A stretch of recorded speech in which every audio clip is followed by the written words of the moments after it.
O'zim ham bilmayman bugun negadir. Telefon oldim-u izladim malham. Yod bo'lib ketgan bir raqamni terdim. Telefon raqamda yozilgan dadam. Qaltirar qo'llarim terganim sari qo'ng'iroq tugmasini bosdim-u kutdim. Ko'zga yosh quylar vaqt o'tgan sari yig'lagan holatda ancha men kutdim. Javob yo'q.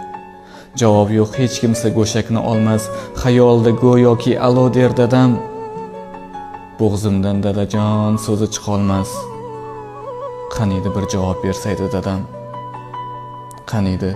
Qaniydi hayotda bo'lsa mo'jiza, mayliga bo'g'zimdan chiqib ketsin jon. Bir bora iltimos, faqat bir bora menga bir qo'ng'iroq qiling dadajon.